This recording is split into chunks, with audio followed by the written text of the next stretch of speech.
Dante Carter was a 19-year-old from East Baltimore, Maryland, who decided to go on a crime spree from February 7th through February 14th, 1992. He had a scheme to kidnap well-dressed white men from city parking garages and use their licenses and credit cards to make purchases. He also slipped through the hands of state police multiple times before being arrested. This case is the reason there are 2 images on your driver's license. The state was forced to upgrade its licensing system in 1993 after Carter easily obtained a driver's license in the name of a man that he murdered. This is the story of Dante Carter.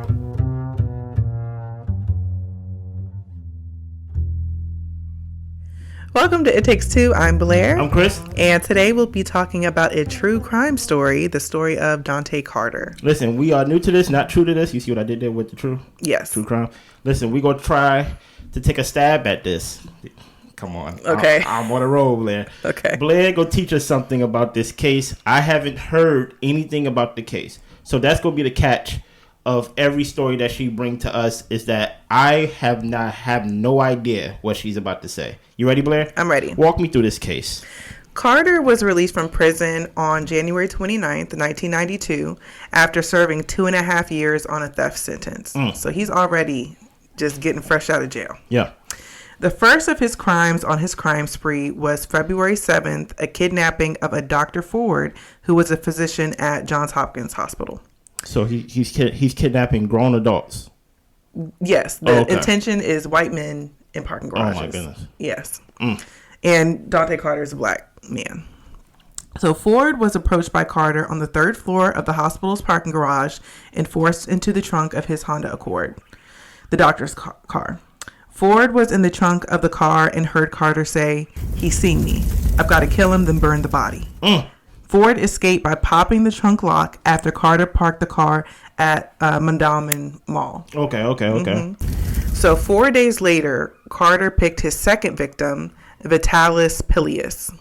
Carter and co-defendant Clarence Woodward abducted and forced Mr. Pilius into the trunk of his station wagon at the Harbor Park Cinema. Carter and co-defendant Clarence Woodward drove around looking for a place to kill Mr. Pilius before taking him to the row house where the killing actually happened. Oh my goodness. So Mr. Pilius' hands were bound, a plastic bag covered his head. Carter found 2 pipes in an alley, and he and Woodward used them to beat Mr. Pilius in the back of the head before pushing him down the basement steps in this row house. Violent. Yes. Carter went to the MVA and told the MVA clerk, Penny Johnson, his license was burned in a fire and he needed a new license. Miss Johnson felt compassion for him and believed his story. He presented a copy of the burnt driver's license. Miss Johnson issued the driver's license with Carter's photo, signature, and Pilius's information. Miss Johnson. No. That is wild. Because you can't even do that today. You can't. But that's why, this really changed their whole system. But at the time, and we'll go into it, Miss Johnson wasn't supposed to do that. Oh, I mean, I'm thinking even then, I felt like she broke protocol even with that. That's what they said. Because she actually did try to sue them to say, you guys wrongfully terminated me. And they tried to tell her, you did not follow protocol. You lucky we ain't sending you off to the big house. You get what I'm saying? So Carter went on to rent hotel rooms, cars, buy sporting apparels. At BWI Airport, Carter attempted to rent a car, but the clerk, Terry Moore, rejected the attempt to rent because the name Pilius sounded Greek, and he never saw a black Greek before. Wow. He said, this is off. The manager of another rental car company at BWI summoned 2 state troopers after she became suspicious of Carter. Sherry Coleman, manager of Budget Rent-A-Car, said she noticed Carter didn't appear to be 37 years old, the age on the license that was issued earlier that day in Mr. Pilius' name. Wow. Carter became loud and belligerent, and when she wouldn't rent him a car, he said, "I see what it is. A black man can't rent a car?" Oh, man. Black man. Why would you say that? Listen. Why would you say this? By the way, this is not a funny story, but why would you say that? He got nothing else to say. He's a criminal. You get what I'm saying? And this is back in the day. You get what I'm saying? So it's like, he's at that time, I'm sure whoever he's talking to, now he put them in a position to prove that they not racist now. Okay. You get what I'm saying? Okay, now it turned into something different. Yes. Well, she confiscated his credit card, but the troopers actually returned the license to him. Wow. So there was another failed encounter with law enforcement when a Baltimore police officer, John Mack, testified he was working at his part-time job at a sporting goods store in Mondawmin Mall when Carter charged more than $830 in tennis shoes, underwear, and warm-up suits on February 11th, which is the day Mr. Pilius was last seen alive. Wow. The officer said he became suspicious, but the store manager approved the sale after Carter created a scene by complaining, "What? A black man can't have no credit?" Listen here. I think I get the pattern here, right? This had to be February. This had to be Black History Month, because there's no way that he got. I didn't even put two and two together. There was Black History Month. He had to get that off, to get the same line off 2 times. You get what I'm saying? Because even with all this criminal stuff he's doing, he getting breaks in between. You got the trooper returning the card. You have Miss Johnson over here breaking job protocol and things like that. There was actually protocol for him to get caught. Yes. But people are going beyond and doing the most and basically aiding him in his criminal activity. I mean, he's had 2 instances with police officers at this point to where they didn't do anything or couldn't do anything. Now, this police officer who was off duty, who, basically the store manager approved the sale. I mean, what could he really do in that situation? I mean, he's at his part-time job. I'll tell you this right now. I can't get that line off today in 2024. Okay. A black man can't get a car? No. Leave. Okay. You're right. Black Lives Matter. You got me. Yeah, it is what it is. Well, Carter also went on to rent 2 rooms at the Marriott at the Inner Harbor and a car from Avis. Another failed encounter with police was when Carter and 2 of his friends were on their way to Owens Mills Mall when Carter was pulled over and ordered out of a rented Chevrolet Corsica. Carter presented the doctored license, the one that he got from Miss Johnson, to the trooper. The trooper ran the check and learned that Mr. Pilius, a 37-year-old white male, had been reported missing, but he allowed the suspect to drive away with only a warning. What are we doing here? Like, what was that about? I really don't know. So the guy was reporting missing. You realize that you saw it when he looked up the name. You realize that it's not a white male behind the steering wheel of this car, and you just basically like, you're not that white man that's missing. Go home. Not even a ticket. So on February 12th, Carter and Daniels picked up their friend, Miss Venable, at her home in the victim's car. They drove the victim's car through Clifton Park before picking up another friend and heading to the Omni Hotel. There was a police officer who saw the station wagon driving around, ran a check on it, and found it was not stolen and stopped following it.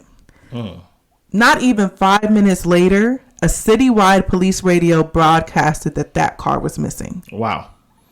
The victim's brother-in-law reported seeing Mr. Pilius' missing car enter the Omni Hotel. So it was the brother-in-law who just happened to be out and about that day. That's my brother's car. My brother's missing. Wow. What was the police during this time? Saying, knows? "Have a good day, Mr. Carter." Yeah. Anyway. So Denise Hill, a desk clerk at the hotel, identified Carter as a man who used a credit card and driver's license in Mr. Pilius' name to rent the rooms. An assistant director of housekeeping, Pharrell Harleston, acting as he was lobby manager, was assigned to watch the lobby. He was sure Carter was the man who walked out of an elevator minutes before police arrived. Carter told Harleston, "What the F are you looking at?" Whoa. Harleston said, "When someone says those kinds of words, you look them in the eye." When police arrived to the hotel room, he was nowhere to be found. Pilius' body was found in the basement of a burned out row house. So they found the body. Yes, which was apparently his old home, Carter's old home in East Baltimore.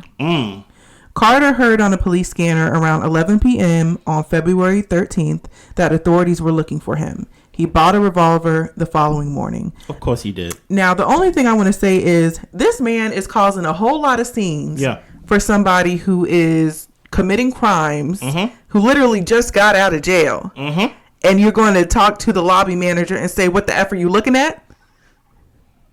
I mean, I'm going to remember you, sir, especially after this encounter. But at the end of the day, every step of the way, he's been lucky. You get what I'm saying? True. Who are you, clerk? I literally had a cop return me a stolen credit card. I had a cop pull me over, right? Saw that the license wasn't mine, saw that the name didn't match the person and things of that nature, and told me, get home safe. You know what I mean? So who are you looking at? Because as far as I know, he feel like he can't be touched. He feel like he's the luckiest man alive, and instead of using that luck to do something good, he just running a raid all over Baltimore, basically. Yeah. Well, the last abduction was the one of Douglas Lagenhausen.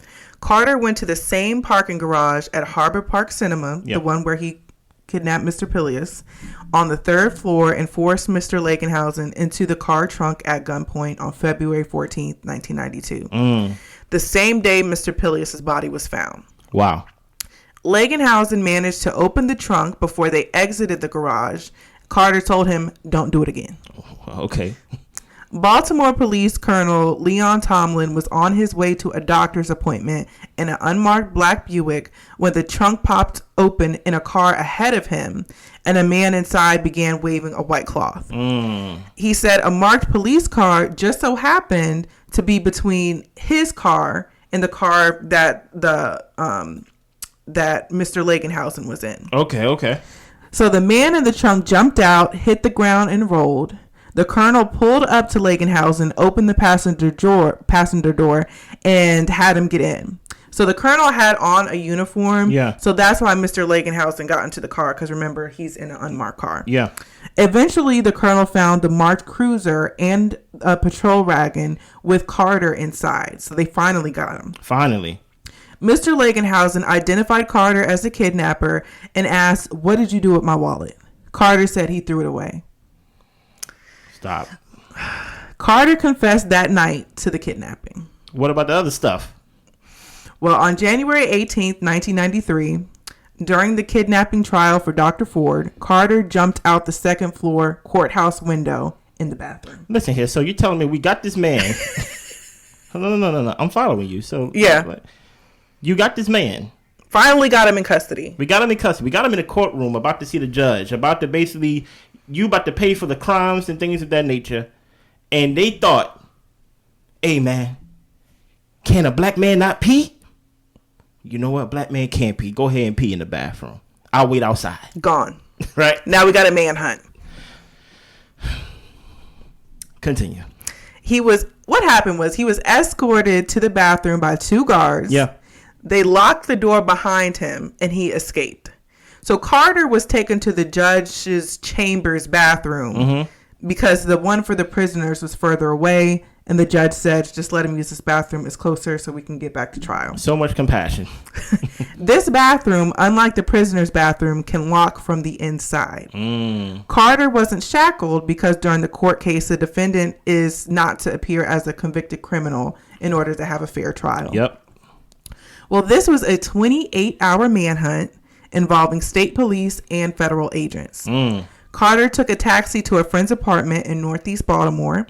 A friend of Dante's girlfriend had received a couple of calls from Dante. With the friend's help, they were able to trace the phone number back to this apartment. Authorities used a phone scam to trick Carter into revealing his presence in the apartment. Someone called up and asked, "Who's this?"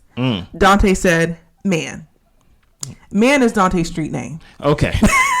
He didn't even come with a new name. The police is gonna call up and basically you're gonna say it's Dante. If he just would have added one more man, they would have known that it was him. Okay. He should have said it's man. They would have like, I'm looking for man, not man. But listen here, in this city, I don't know what it was during that time in 1993, things of that nature, to where these guys jumping out of the judge chamber's bathroom and they on a manhunt, and it just seems like police needed a whole new training all across the board based on this guy. It felt like nobody was clocked into work. No. People were just like going through the motions, like trying to get to the end of the day. Of course. So That's when they knew they had him, when they heard him say man. So police opened the apartment door with a key, burst in, and Carter identified himself and surrendered. Okay. Now, here's the aftermath. The aftermath. Okay, what's the aftermath? Carter ended up receiving 2 consecutive life sentences plus 119 years for murder and kidnapping. Wow. 4 state troopers were disciplined for failing to arrest Carter, who identified himself 2 times by showing this fake license. Oh, yeah, the judge said, I'm going to get all of y'all. The MVA employee, Ms. Johnson, was fired. Oh, Ms. Johnson. She did try to fight the firing in court, but it was dismissed. Of course. The judge found that Peggy Johnson's disregarded established procedures for issuing duplicate licenses. The license shouldn't have been issued as a renewal, since the license Carter presented on February 11th had not expired during the 3 months before or the 3 months after that date, the time it would have been eligible for renewal. Instead, it should have been referred to another workstation that handles requests for duplicate licenses and which requires additional identification and approval by supervisors. Also, because the license was partially burned, any mutilated license requires the same special attention duplicates do. So basically, Ms. Johnson, you just broke the rules. Because it's one thing if, okay, there wasn't rules or laws or things of that nature that wasn't basically existed. So basically, it's just like the Wild Wild West. No, there was actually rules and protocol that she should have followed. That Carter shouldn't even got that far. Right. You know what I mean? Yep. Well, the MVA, which is Motor Vehicle Association, for those who live in Maryland, I know in other states it's called the DMV. So the MVA changed the system for issuing driver's licenses and ID cards. Yeah. The system's key feature is that it gives the MVA an electronic record of the driver's image and his or her signature. At that time, only 7 other states had installed similar computerized systems, including Virginia, New York, New Hampshire, California, South Dakota, Hawaii, and Louisiana. Instead of taking a Polaroid photograph, a video camera attached to a computer terminal captures a portrait of the subject that is translated into a series of ones and zeros. Within 90 seconds, the license is printed with a copy retained and later downloaded to MVA headquarters in Glen Burnie. Yeah. And I mean, that is pretty much what we do today. When you go, you have the digital thing, whatever. So there is also ghost images of both the driver and the state flag, reducing chances of tampering with information printed on the license. In the center of the card, but hardly visible, was a 1-inch wide coating that turned orange and green when held at an angle. The coating, which contained the signature of MVA Administrator W. Marshall Rickard, was intended to make accurate photocopies impossible. Wow. Even the plastic laminate is intended to prevent tampering. So when pulled apart, go ahead. So basically, like, my picture is one of a kind. Basically, it can't be duplicated. Yeah, the picture, and the thing is, like, we're in 2023, so I'm sure they've added a lot of different updates. 24. Sorry, jeez. So I'm sure they've added a lot of different updates, but we still have like those holographic elements. Yeah, to where you tilt it, that's when you and see it's different colors, and then like you see the ghost photo. You see the main photo of you in the corner, but there's a ghost photo of you like in the middle, and then there's also like a ghost photo on the back. Yeah. So there's 3 photos of you on your license now. So when pulled apart, the license self-destructs with the laminate. So some of it sticks to the laminate and some of it doesn't. A magnetic strip on the back of the license and a barcode on the front allows the card to be read by machines. And that yielded a significant fringe benefit to retail stores and banks, which can use them to verify an identification swiftly. So they even have access to swipe it and be able to see, are you the person whose card this belongs to? That sounds very interesting. So I had some discussion questions, safety takeaways, things like that. Safety takeaways? Yes. First of all, when y'all are going into these parking garages, find a well-lit spot near the entrance or the exit. You don't got to be in the middle somewhere. You don't even got to be closest to the elevator. Try to be where you can get in and out really quickly. Avoid secluded corners and narrow spaces, and opt for wider spots near exits or stairwells that offer quick access to an escape route if needed. And try to avoid parking next to the big white scary vans and other large vehicles where criminals can hide. Makes sense. So you need to stay alert, scan the area, avoid distractions, get off your phones, and pay attention to what you're doing. Locate your keys ahead of time and unlock your doors. Don't unlock them unless you're right up on your car, because you know how some people have those like like push to start cars and stuff like that. Yeah. Somebody could walk up in the back of your car and be ready to get you. Mm-hmm. So don't draw attention to yourself. Try to take a picture of where you park so you're not walking around beeping your keys. I have a problem with that because I always forget where I park. Well, okay. Safety takeaways for beeping your keys, because right? the thing is, you may be beeping your keys and you find your car, but you're not the only one there. Somebody met you there. Somebody beat you there. Yeah. So, if taking an elevator, also keep your back against the wall so you can see everybody. Pay attention to who's in there, who's leaving, and avoid getting into an empty elevator with a stranger. If possible, try to ride an elevator with a mixed crowd and stand near the control panel so you have access to the emergency button in case of danger or threat. Safety takeaways. Yes. So, I mean, but what did you think about that story? I mean, I thought it was crazy that he slipped through police custody multiple times. That there was a breakdown in like the NBA system to where basically people aren't following protocol. Yeah. And it allowed this guy to get away with the multiple attempted murders and a murder. I mean, no, it's very interesting. I have some questions. Is he alive today? As far as I know, yes, he's still serving out his sentence. He's still serving out his sentence. So, you know, maybe one day, you know, maybe when he's 345, he get out of jail. No, it's very interesting. It's very... I'm more interested in what was special about that time that caused everybody to fail. Because, truth be told, it didn't even have to take all of this in the sense of the crimes that he did. There was protocol there to basically make sure that if everybody follow it, that, hey, this is what's supposed to happen. You're not supposed to give somebody a brand new license out of compassion. Yeah. Like, dude, you get what I'm saying? It kind of makes me think, like, did he have the wit to be like, okay, I'm gonna go to Miss Johnson because she looked like a lick. Like basically how a criminal thinks. Like, she looked like she would give me something without like a hassle. Exactly, because you know how when you go to certain stores, you just kind of know some people that got that no nonsense aura about them. But this one just seems like, oh, you lost your license, here's two. You know what I'm saying? So I'm very interested. But now it seems like they made it dummy proof. Yeah. Because back in the day, it seemed like the people had to implement the process. But now they're like, we going to make it to where we going to take it out your hands. Yeah. Completely. And of course, those state troopers and those policemen, those law enforcement people go get in trouble because it's like, you sworn to do all these things. And just for the hell of it, it just seems like you just didn't do your job. Yeah. What did you think about this story while you were looking it up and things like that? I thought it was interesting. Like, I never thought to wonder, why do I have so many pictures of myself on my driver's license? You a star.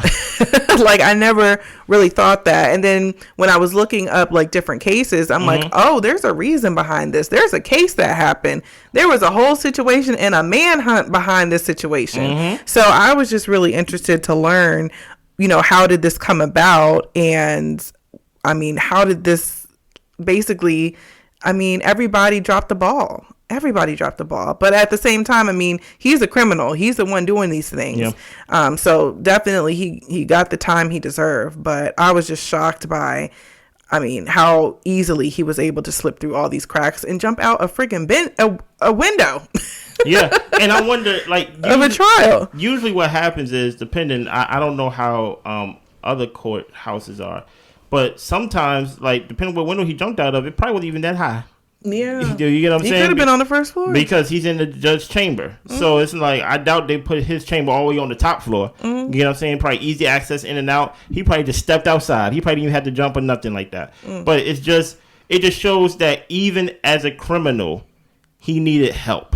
He needed help from everybody, and he got that help. But now, hopefully, you know, it is what it is in the sense of, like, we never gonna have a case like that again when it comes to like a license and things. It's too many pictures. The bank got it. The NVA got it. It's just very interesting. I'm very interested in where he is right now, his mindset, you know, as he rots away in jail. He's gonna die there, of course. Yeah. But it's just like, it's very interesting. Yeah.